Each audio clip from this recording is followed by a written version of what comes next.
Welcome, everybody, to the Fantasy Formula Live, and we're here ahead of the sprint race for the Brazilian Grand Prix. All three of us are back again, and we all have some interesting lineup choices this week. We can't wait to share them all with you. Terry's joining us on Safari. Terry, how you doing this morning? Yeah, I'm good, thanks. I thought I'd go for a bit of a rumble in the jungle, especially when you see my lineup. It's quite fitting, that's for sure. And Rob, you've been toying with a lot of colorful ideas on Twitter this week, thinking about the 3X boost, thinking about putting in Mercedes. So I'm excited to see where your head's at coming into the hour. Looking forward to it, Adam. I think I've finally landed on a decision and wanted to make sure I avoided what I had a lot of experience with in the first half of the season of going into these streams without my mind made up, but very glad I think I've settled on something and looking forward to talking it through with you guys for the next hour. If nothing else, we've learned the lesson of don't come to this stream without a finalized lineup because the chat will definitely throw you for a loop. All right, let's start looking at some of the Friday data and just unpacking what we saw and can it predict how things will go today and tomorrow. Rob, you've got free practice data up from practice 1. Lando topped the timesheets. Did anything stand out to you in that session, or was it just everybody trying to understand the circuit? I think it was, very much the latter, in my opinion. There wasn't really too much we saw from that really shook me to my core. I think the biggest mover and shaker had to be Ollie Behrman, who came in at short notice for Kevin Magnussen, who, as we now know, won't be competing at all this weekend. So really impressed by him setting the third fastest time in that 60 minutes of running.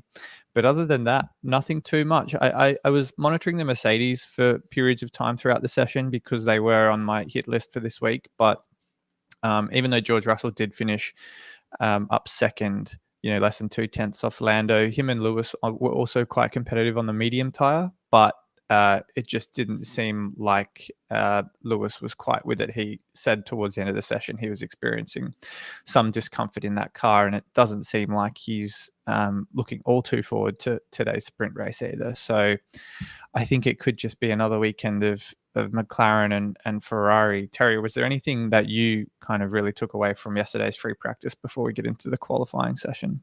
No, I think the thing that shocked me was the state of the track, to be honest. With a completely resurfaced track, you'd expect it to be a lot smoother than what I think we were seeing. I think there was a lot around setups and running ride heights quite low to see almost what they could get away with, if I'm honest. It felt like, Lewis's car certainly had that on it, where they were just trying to go as low as they can within the regulations to actually, get that setup right. Mercedes' strategy was a bit weird in free practice because it was actually George had to puncture on his medium tyres. So that kind of threw their sequence in that bit. I know they alluded to it a bit on the commentary when George went out quite early on the softs, and they couldn't understand why.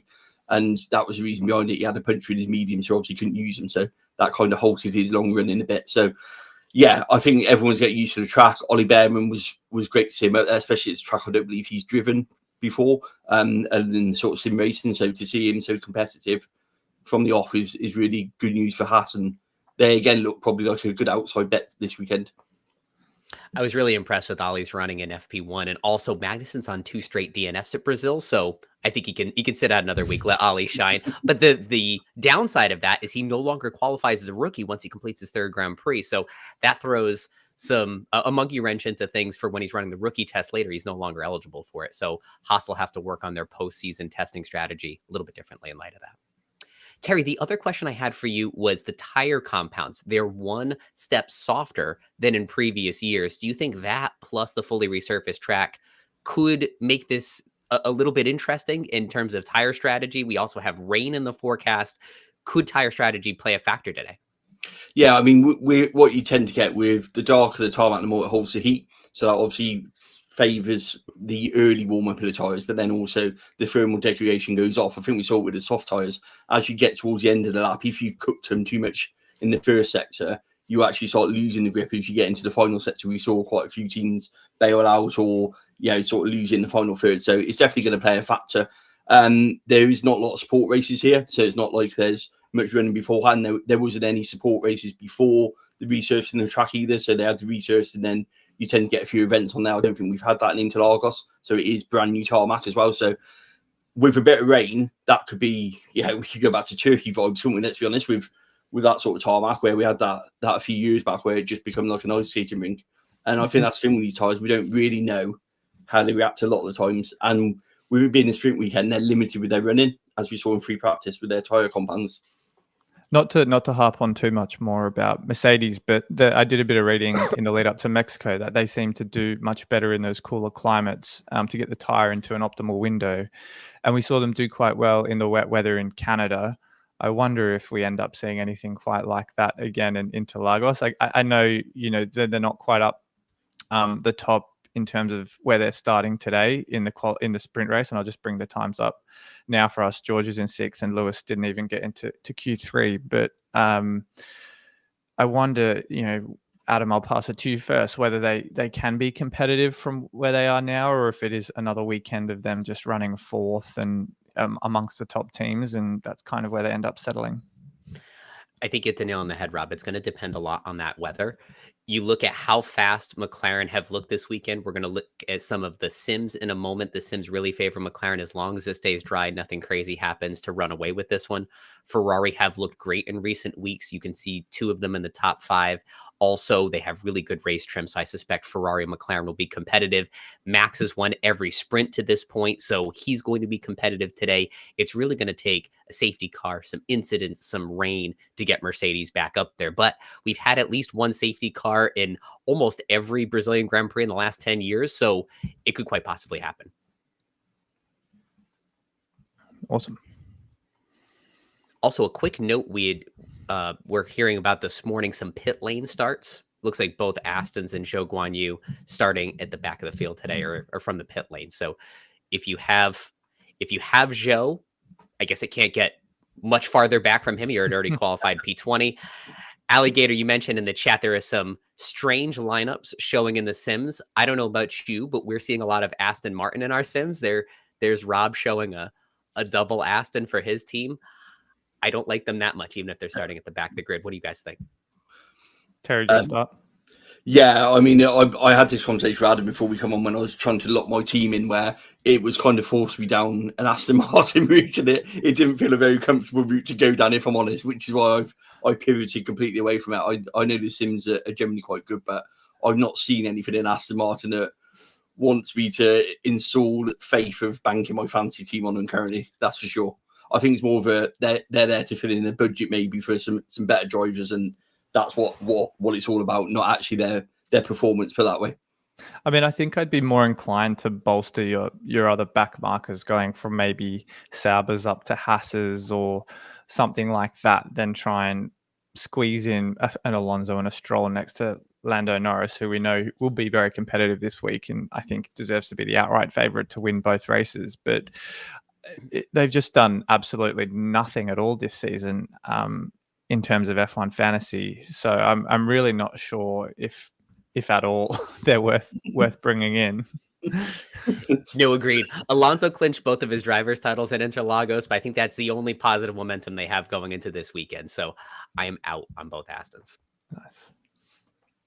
Adam, was there anything else in the sims that stood out to you? I think McLaren Ferrari is the kind of expected running order for the most part.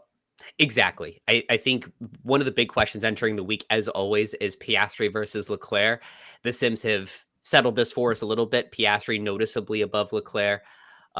We saw in sprint qualifying how fast that McLaren looked. This track looks to suit McLaren's setup a little bit better. So I'm going triple McLaren this week and leaning away from Ferrari, but Leclerc could be an interesting differential if papaya rules backfire or a frame comes in.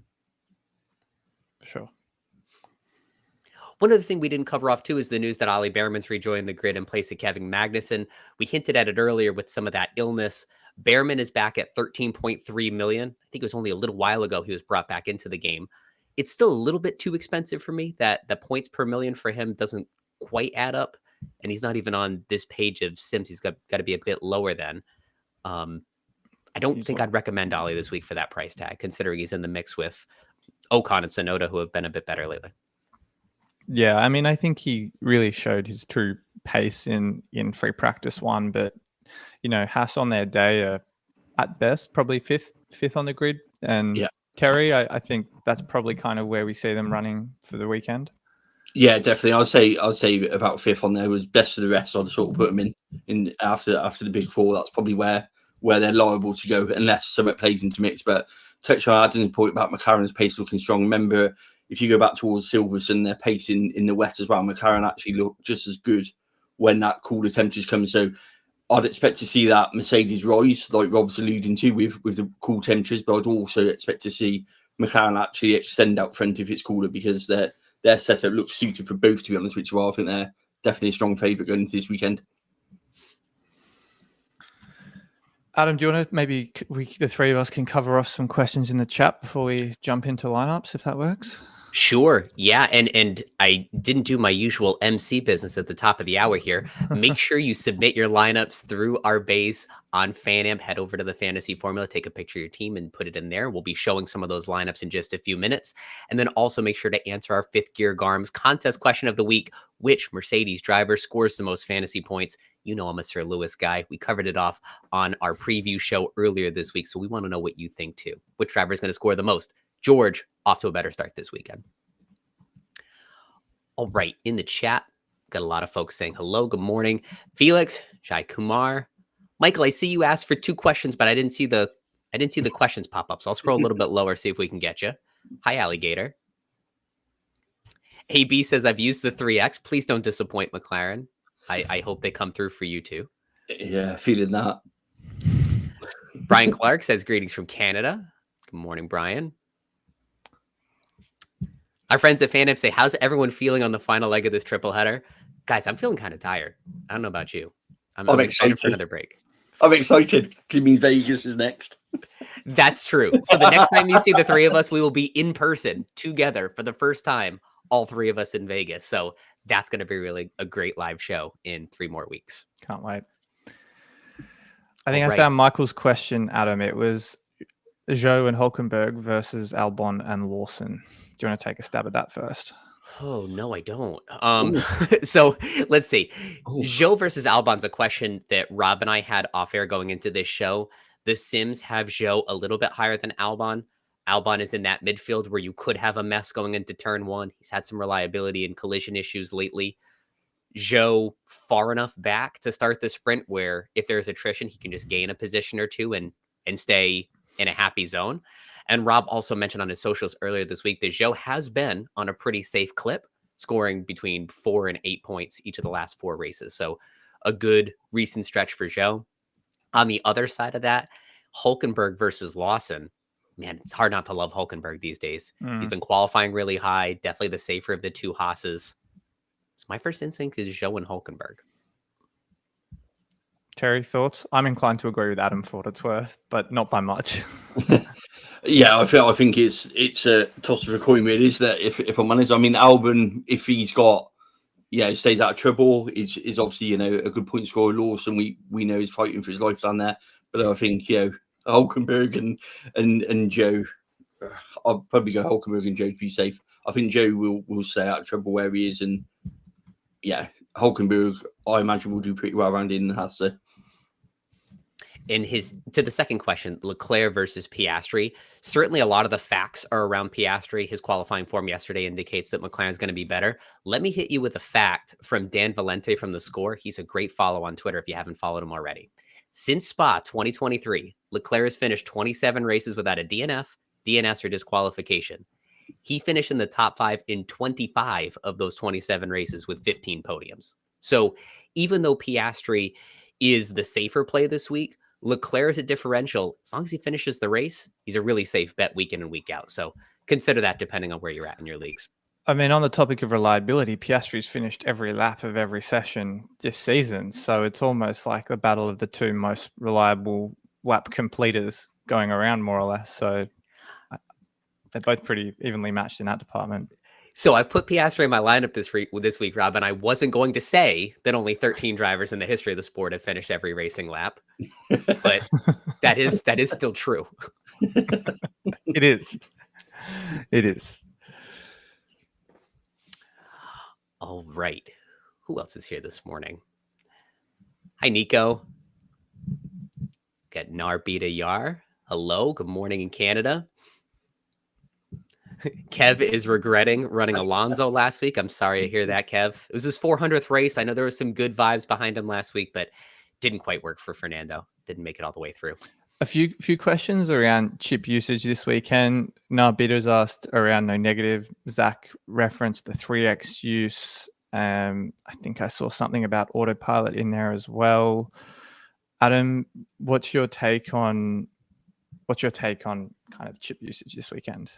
Yeah, so no negative stands out to me the most, certainly, because on a sprint weekend, you can cover off positions lost and DNFs across 2 races. We have the uncertainty of the wet weather, the history of safety cars. We have a resurfaced track that we don't totally have all of the data on yet, with a tire compound 1 step softer than we had in previous years. So there's enough uncertainty where the no negative this week makes a lot of sense. Qatar is drier, a bit more straight, wide, more runoff areas. Brazil's a little bit tighter. So I think the 3X stands out the most to me. I'm seeing a lot of people also consider autopilot. If you're in between, say, a Norris and Piastri, you're not sure which one's going to stand out. Certainly the autopilot makes sense. Terry, I'm going to turn it over to you on the 3X question, because you've had this in your mind all week. Do you mind sharing with us what you went with? Yeah, so I went with the 3X in the end, and I think mainly because I didn't want to hold it to Qatar, and it's not based on too much logic, because I think it could blow up in my face. But I also wanted to use it a bit different to what some people might be thinking of as well. So in terms of a different approach, so I've also got autopilot Saturday as well in the back pocket as well. So I was kind of toying with that one and bringing Piastri on board, but I've gone with it. But to do so, I couldn't select McLaren as a constructor because of the budget constraints I got. So that felt a bit uneasy. But I think it's, at the time now where you've got these chips, I've still got quite a few left to use. I'm in that weekend to use some of them as well. So that played a big part on it. So that's my reason behind it. And I just feel McLaren's pace here is probably going to be more noticeable than what we might see in Qatar. I think that difference in how far ahead they actually are, providing the weather stays with us and out of instance, I feel they've got a big advantage locked in here. Now, Rob, you're in the same boat as Terry in that you have the 3X chip still pending. What was your decision heading into this weekend? Yeah, I think it's perfectly fine for this weekend.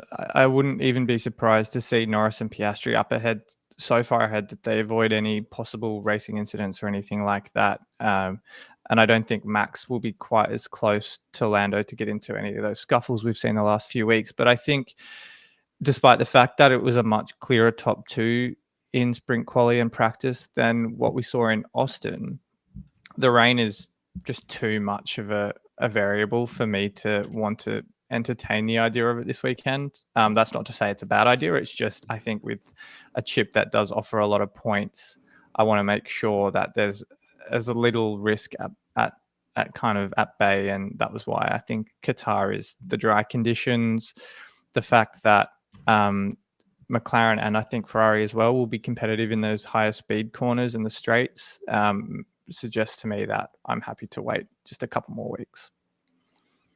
And I think one of the undercurrents around both of your decisions is what you can afford with your teams. And if you can't quite afford triple McLaren without sacrificing the second constructor, maybe you wait a little while longer to build up that budget for it. In Rob's case, he might be waiting, like he said, for Ferrari to get back in contention, because maybe he runs a Lando and Sainz or a Piastri Leclerc sort of thing. So it also depends on your budget situation and where that 2X can go to as well.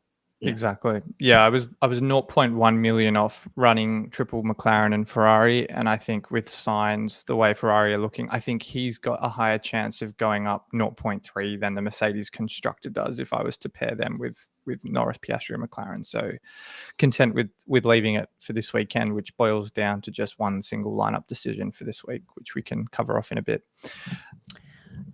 One of my favorite handles to say is Vicky Jiggy wants to know the best limitless team this week. Is there any option better than Norris, Leclerc, Sainz, Piastri, Verstappen, McLaren, Ferrari? Triple McLaren, triple Ferrari, and Max? Is that what you said? Correct. Yeah, that's probably the safer way to say it. I don't think so. No. Terry? No. We all sign off on that one. Actually, right. one more question before we maybe pull up the lineups is I've seen questions from Vigo, Akshay, a couple of others just around those midfield drivers, choosing between Gasly, Lawson, Tsunoda, Albon. Do you guys have an opinion on, the RBs, on the even Albon and Colapinto, even the Alpines. It's been a bit of a mess these last few weeks. Certainly, Liam Lawson qualifying for today in the top 10 is definitely a good sign for him. Tsunoda has more places to go up potentially. He qualified down in P18. I don't even know where he shuffles up to now with some of those pit lane starts. I think he might be up to 16th or so. Esteban Ocon is down in 17th, but he has back-to-back weeks of strong fantasy performances. So it's all a matter of what can you go with that the other teams around you can't, either because you have a bigger budget or because it's a differential play that might work out for you. So every now and then I'll look at the elite data from F1 Fantasy Tools and just see what is most of the pack going with, because if the top 500 are doing it, maybe a lot of others are as well. And then how do I find something that's a little sneaky outside of it?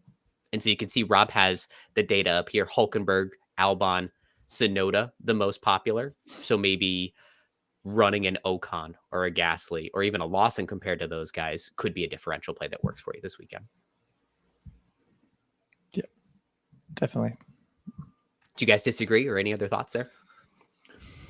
No, I think they're all in around, aren't they? I mean, they've all got some strong performances. Yeah, it seems to be one driver out of all of those lineups seems to be doing well in the race. We don't get both drivers doing well. We seem to be heading on one of the RB drivers, one of the Williams drivers, not actually. And it feels sometimes a bit pot luck with which one of those two actually do perform when we come to this. So, getting both Alpines, for example, in the top 10, you probably sit here and go, it's not going to happen. Actually, the chance of one of them maybe sneaking in because of something, you kind of feel that could happen. So it's a case of which one you put your money on. Yeah, Gaz has been driving well, but Ocon in the past few races has come through. So again, I think they're all so much around each other. I think you're absolutely right. You got this late in the season, you got to be looking at something which maybe someone else isn't trying to do it. And if moving a couple of drivers around allows you to do something a little bit different, then maybe that's the way to go to make some places up. Could go against you, but ultimately with that late in the game now, I think that now's the time to start making some brave moves. Agreed. Yeah. Haas also has scored championship points in 5 straight races, so I think they're the constructor in the best form. Yeah. Ollie's a little too expensive for me, and so I would say Hulkenberg is the de facto benefactor there, that he might stand out as the best midfield driver if you can afford him. But for those of us that have to go a step lower, like Carrie said, it's sort of a mixed bag. Sergio wants to know what the percentage chance of rain is. I know we usually have some folks from Brazil on. Feel free to look out your window and let me know what we're looking at. I don't believe it's too bad for the sprint, though, is it? I think it's higher for the race itself. I don't think the sprint is. I think it's kind of gone over unless someone's going to tell me anything different. Last time I checked, it seemed to be that the sprint would be okay.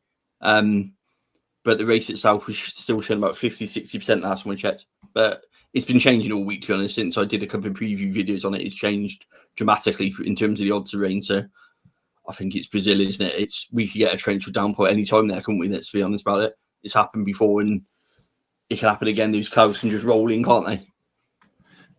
Yeah, just throw the weather up quickly.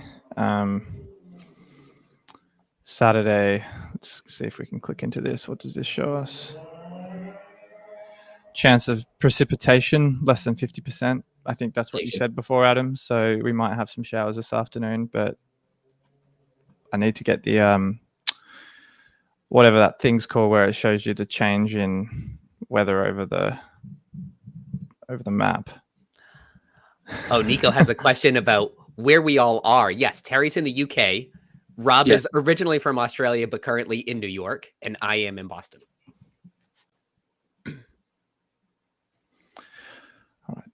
So anyway, that's the forecast. Nothing coming on the radar. So I'm not sure what to expect. Maybe we just move over to the team lineups, and if we refresh it in 20 minutes, it'll have something different.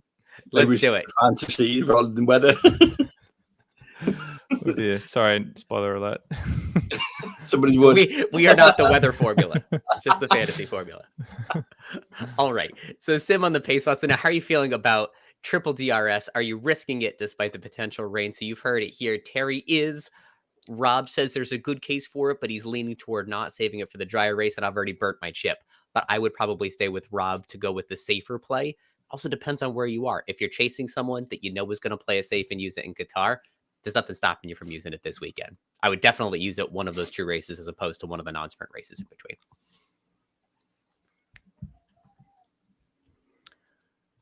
All right, Tony, what do we have here? Triple McLaren, Lando and Max and Carlos, or Lando and Charles?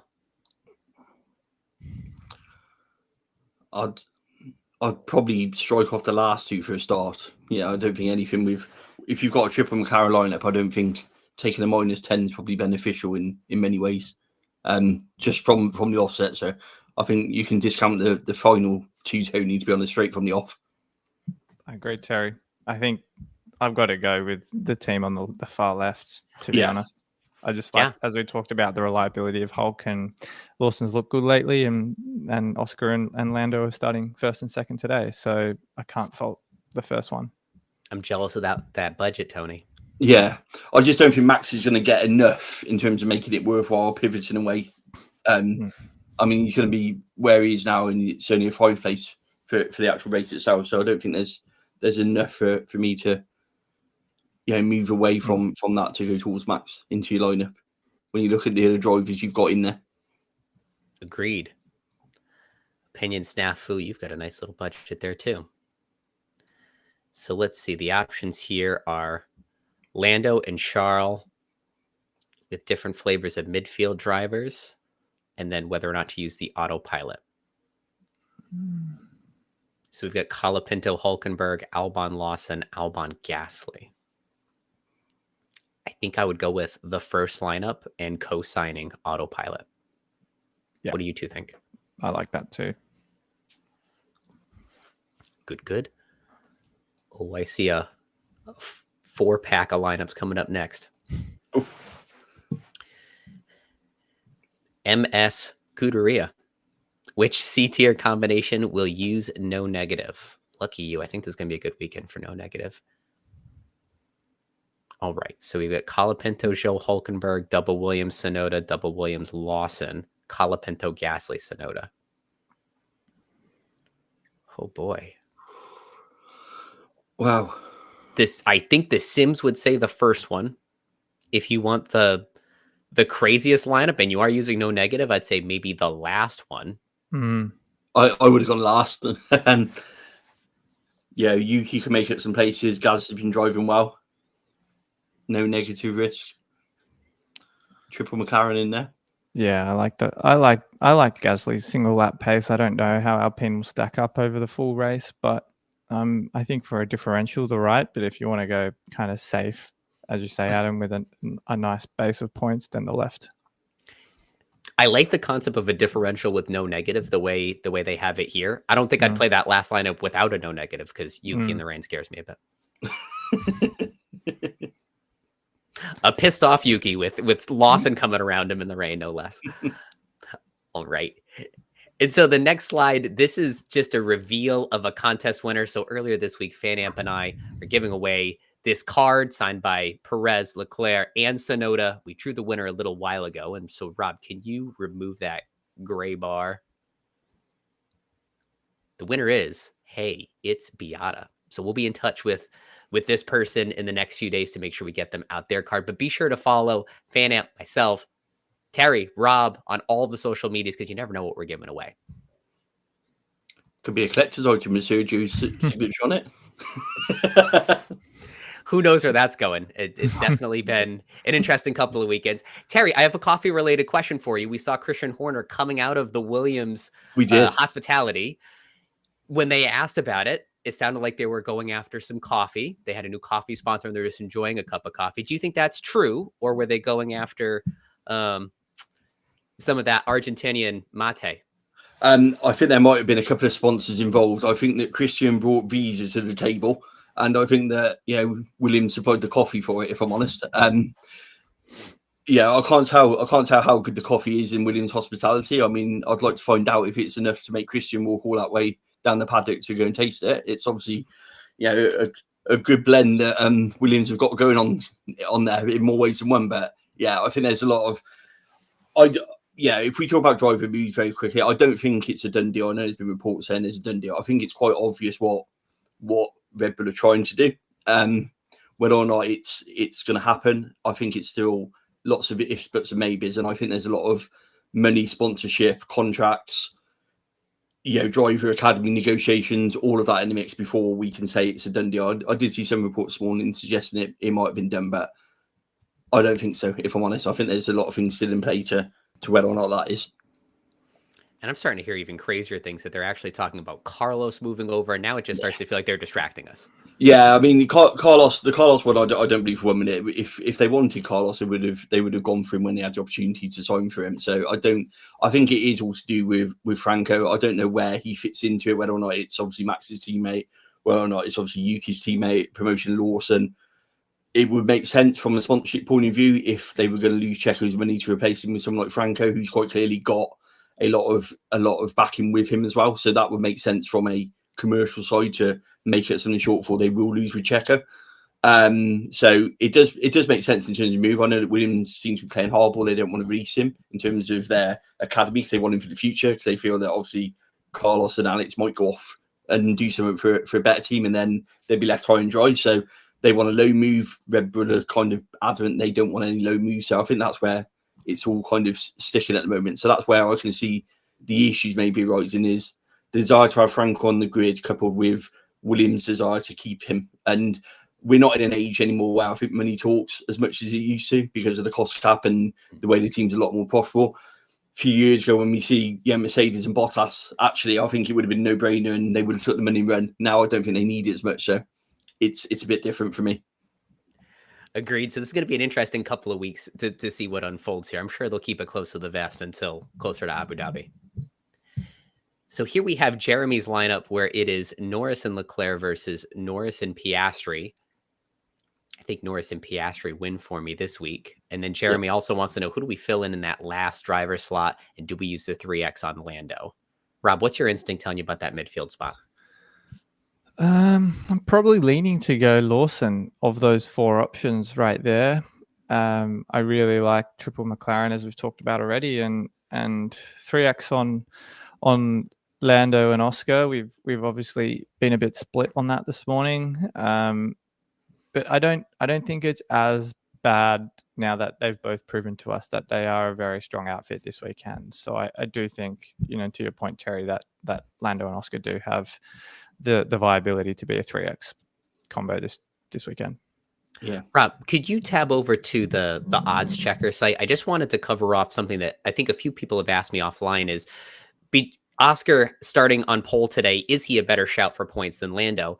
And what's interesting is Vegas still has Lando winning the sprint race today. Now that's either because they think Lando will catch him during the Grand Prix, or they'll give team orders to get Oscar out of the way so that Lando can bank more championship points. But in either case, Lando is still the better McLaren, in my opinion. And usually these odds folks are right.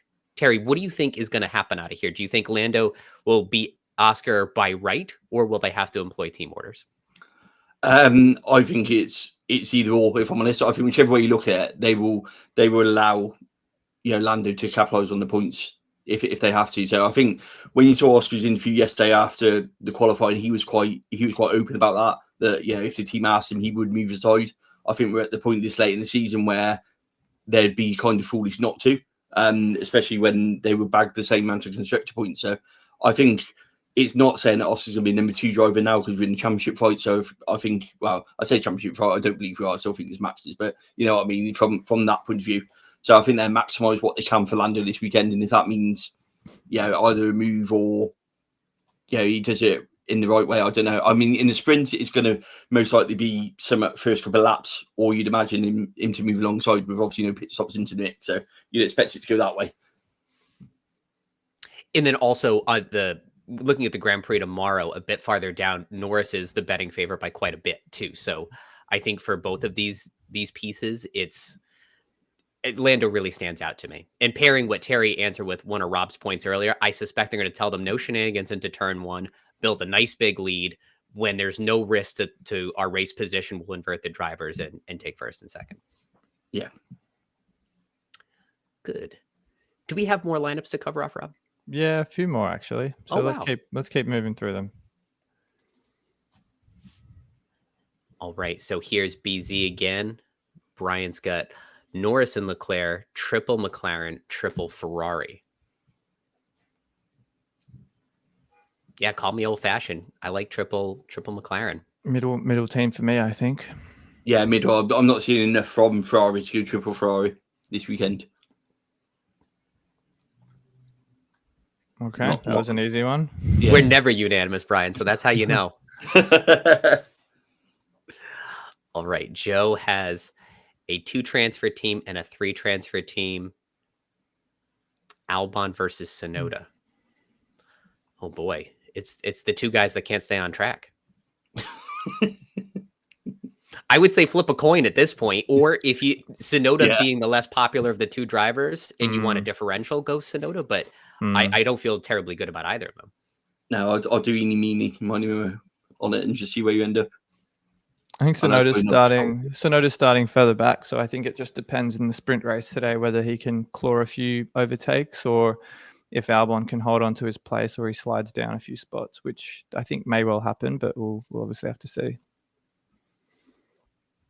Good. Arkun, let's see. So this is triple McLaren versus Norris Sainz versus Norris Russell. And it looks like the midfield option gets slightly better, going from Zhou to Albon to Gasly. For me, I think the difference between Zhou, Albon, and Gasly isn't enough to justify moving out of Piastri, especially with him starting on sprint pole today. Yeah, no, I agree. I'm 0.1 million short of the team on the left, which is frustrating. So I will be going for the team in the middle, but I'm still undecided if I stick with Albon or go for Zhou for the back of the grid starts.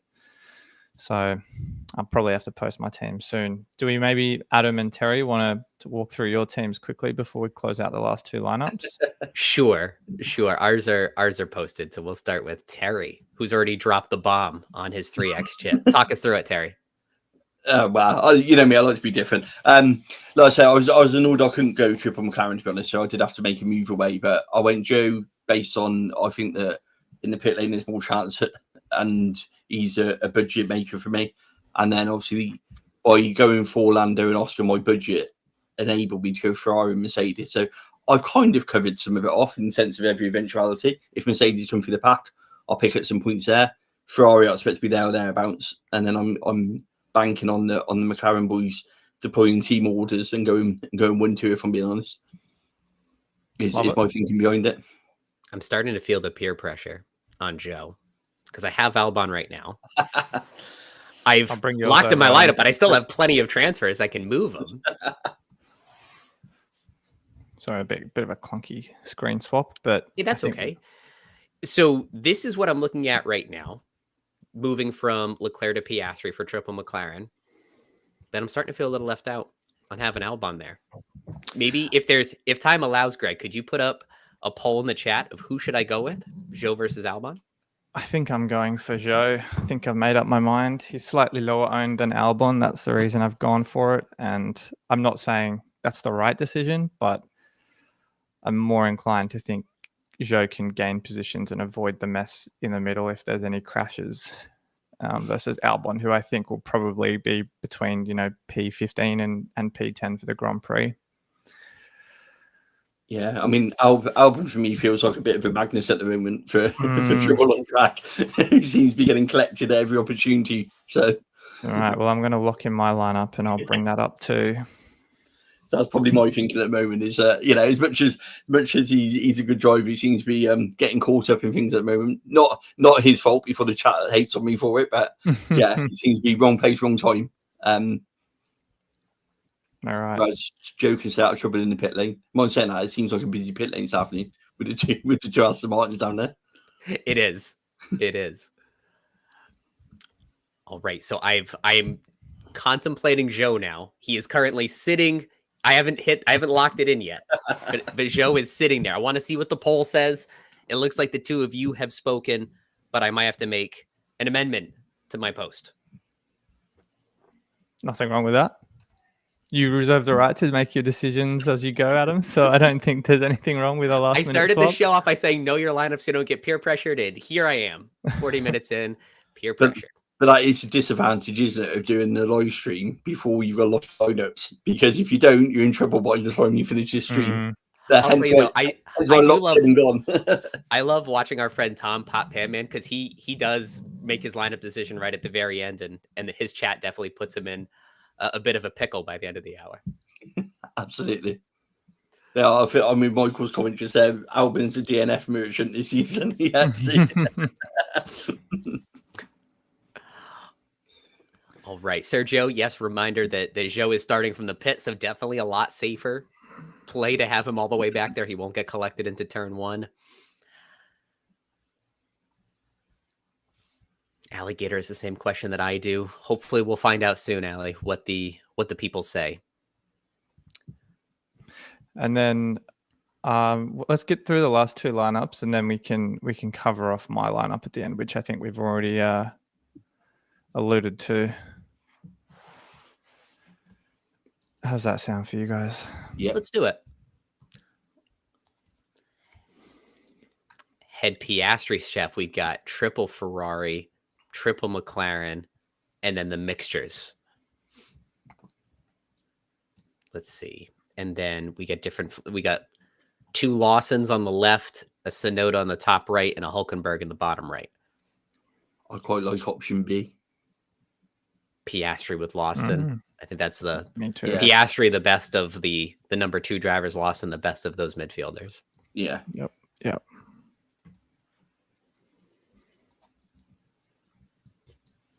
This is why I feel like I have to go with Joe. We've agreed on everything on this show. I mean, happened. Wesley's just made a good point. Any concern that Sauber maybe retires him if he's completely out of contention? They want to preserve parts for the last few races where he might be a bit further up.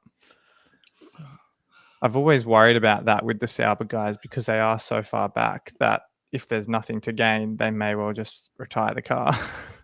My caveat to that would be if you look at the different suspension they brought with them, which was a performance update, not a track specific, that makes me think that it's data gathering for next year. So they might actually want to keep it on track, even running around the back, because it was quite an interesting change of suspension that they made to it, something which this late in the season you wouldn't normally make, which makes me wonder if that's a lean towards a 2025 development route. And actually, by having them on the track, they're data gathering, so they would leave them out. So I think that would be my flip to that one, Wesley, if I'm honest. I kind of feel that they're going that way. Needed that reassurance. but it is, I mean, some of the development now, it's quite interesting because we are looking at 2025 development early for this year, so some of it is data gathering as well. So I wouldn't be surprised to see teams staying out if they've got something on the car they're trying. We know that next year's cars are an evolution. This year's car, we know all next year development is going to be on 2026 cars. So any head start they can get now, they're looking to do so. We've already heard teams like Mercedes switching off development completely for the rest of this season, and have done for a while, to be honest. Needed that. Oh, look, we got Andrew in the chat. So the P1 player in the world after Mexico is here. He says, I think if you're using no negative, someone like Albon is slightly more valuable, as in a scenario that he loses a position, you don't lose points. That's well played. He had double-digit points in several of the sprint weekends before Coda, so that certainly makes sense. I wish I had my no negative to use this week. Agreed. And me too. It's the one chip that, I mean, I wouldn't change anything using it in China because there was so much uncertainty in that first sprint race weekend, but I do think it is a nice little safety blanket that people using it this weekend do have, so very envious. Yeah, Andrew, I can't wait to see what Goliath of a team you throw out there this week. And then former prize winner Shadow F1 with the last lineup for the day. All right. Norris, Piastri, Colapinto are locked. Tsunoda versus Lawson. I think we've all agreed on Lawson. Albon, Joe Bottas. I think I'm starting to get in on the show train.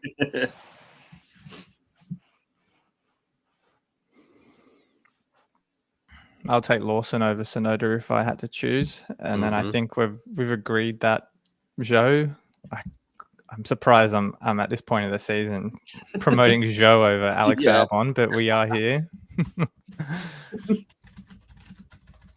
So Yeah, I think it'd be Zhou in for Albon and Lawson in for Yuki Tsunoda Shadow.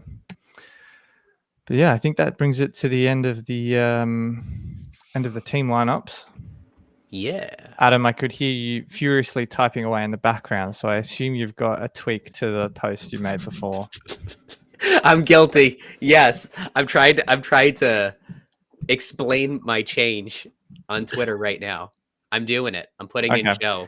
I want some team unity this week. Does that mean you can still carry through another extra trade into Vegas? Awesome. I did, yeah. So I had 3 going into this week. So I have the Piastri move and the Zhou move. So it was use it or lose it anyway. For those of you that are in between Alex versus Zhou and you don't get the free transfer carryover, that might be where the scales tip for me. But team spirit for me this week. Ali's been swayed in the chat too, so we all go down with that Zhou ship if it sinks, and a rising tide lifts all boats if it succeeds. Alligator's going all in. Look, 3x McLaren bringing in Joe. Love it. Hero 0 week. Be unsubscribing next time out. You just if Ali listened to The Sims, it would have been 3x on Aston Martin. The way some of those early ones. With Lance and Alonso's you 3x and you 2x. I don't think Lawrence Stroll himself would do that. So. I did see that somewhere where I think it was Lance as my 2x driver, and I was like, please no. It's like no. Rob, do you want to hit off the contest question? Do we have enough entries, or should we try to encourage a few more before we pick it? Yeah, I mean, feel free to submit your answer. Adam, you're so much better at doing these giveaway spiels than I am. But to enter into the contest question, submit your answer to which Mercedes driver scores the most fantasy points. So we'll draw the prize in the next 5 minutes and hopefully have a new winner. See, that was good. I would have just said you got to be in it to win it, to be perfectly honest. It's a bit like subscribing, isn't it? If you're not subscribed, you're going to miss when we go live. So, best bet, hit that subscribe button while you're here if you haven't already. Exactly right. Drop a like, guys, for sure. And Andrew's just said he's 0.1 million away from being bullied into taking a -10 to show. You wouldn't see that. I cannot have dethroning you from P1 in the Global League on my conscience, Andrew. No. Go with your gut. And then I think David asked Albon versus Tsunoda, and I don't think if we really landed on that because they're both pretty DNF prone this season. I think Tsunoda for me, but not by much, just because he's starting a bit further back, and Alex probably has his work cut out. But Terry, did you have a strong point of view on which of those two drivers you like more? No, I think it goes back to a coin toss on those two. Both pretty high DNFs at the moment. Both kind of been outperformed by their teammates to some degree, isn't it? So I think one of those is probably due a good race just based on where they are and what's happened to him recently. So Alex is one of those drivers who, without swaying people before a last minute lineup, if he keeps it all together, stays out of trouble, like what's collected, can actually potentially score some really good points. So we know he's capable of it. It's certainly not a skill issue that he's been caught up in. And a lot of his DNS have been unlucky. They haven't actually been due to him driving poorly or anything that he's done wrong. He's just been literally in the wrong place at the wrong time. So I think we gotta look at that. The Sims have a little bit ahead for Yuki over Albon. That's the only shred of evidence that I have of one or the other. Otherwise, I'd say, like Rob said, flip a coin. Yeah. Sims are always very helpful when you're really not sure who to go with. But I'll drop the contest entrance on the wheel of names. Just to cover that one quickly in the comments, my decision Mercedes over Ferrari was purely budget, nothing else. So yeah, that's all it was. Got a couple of familiar names in here, so I'll be interested to see if we got a 2-time winner.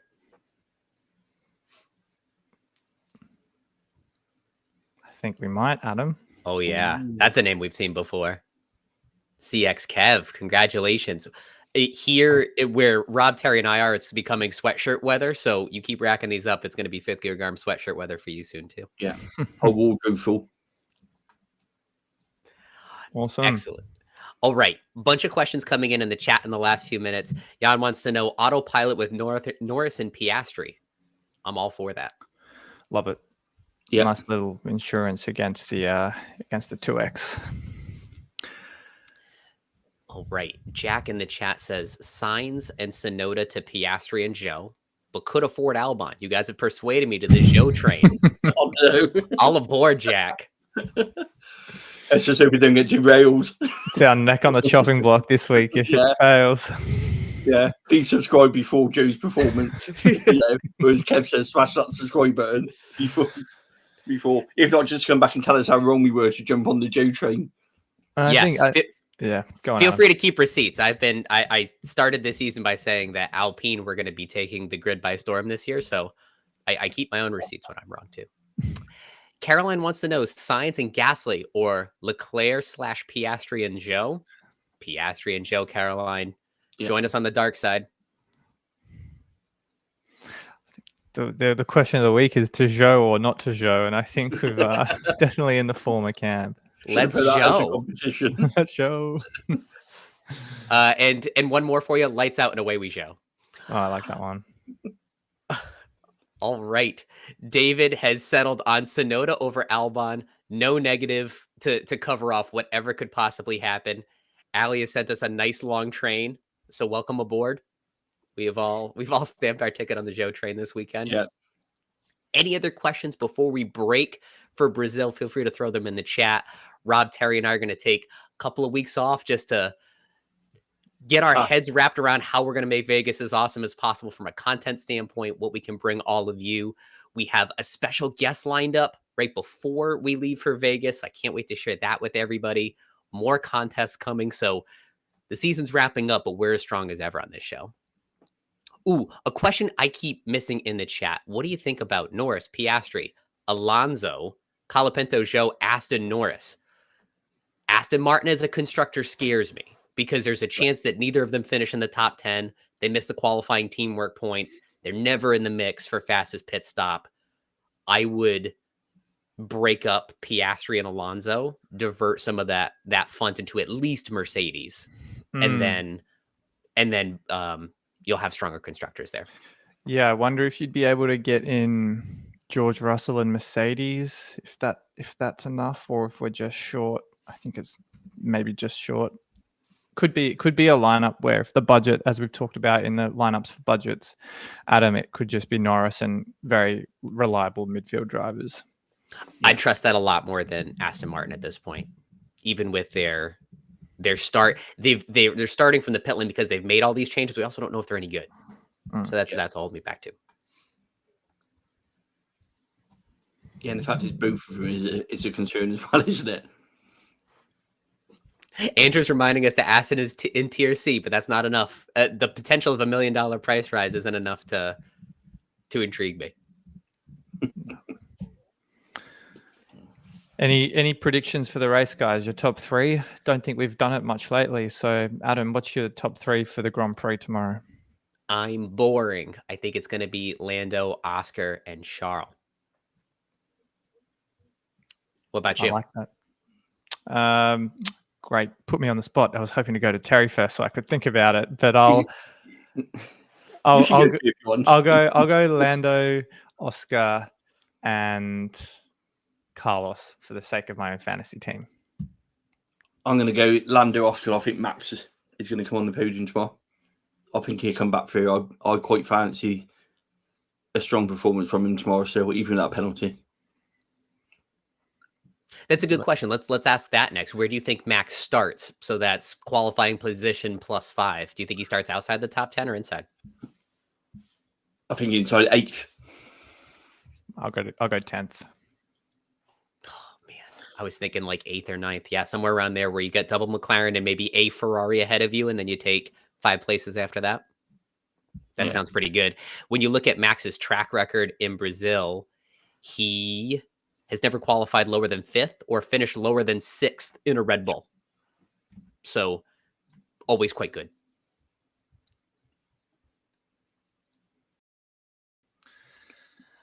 So the question we answered earlier, he missed Mercedes by 0.1 million. Very similar situation to what Rob has with a couple of his good teams. Yeah, so frustrating that, isn't it? Oh, And now they've updated to say, I'm going with limitless. Well, then budget's not a factor. Go for broke. Double, triple McLaren, triple Ferrari, Max Verstappen. You have a lovely line. Fill your boots.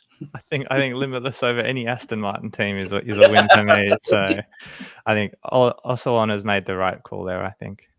Definitely. Andrew says 9th. I imagine that's to where's Max going to start tomorrow. So yeah, looks like we're all in agreement there that he'll be right at the bottom of the top 10 and making a charge. Awesome. Well, that was a fun show. I think we gave Joe more airtime in 60 minutes than we have all season, but I'm glad we also coerced you into going down that route too, Adam. I'm happy to be along for the ride. Thank you all very much for watching.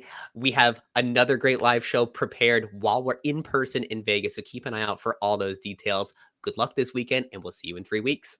Thanks, everyone.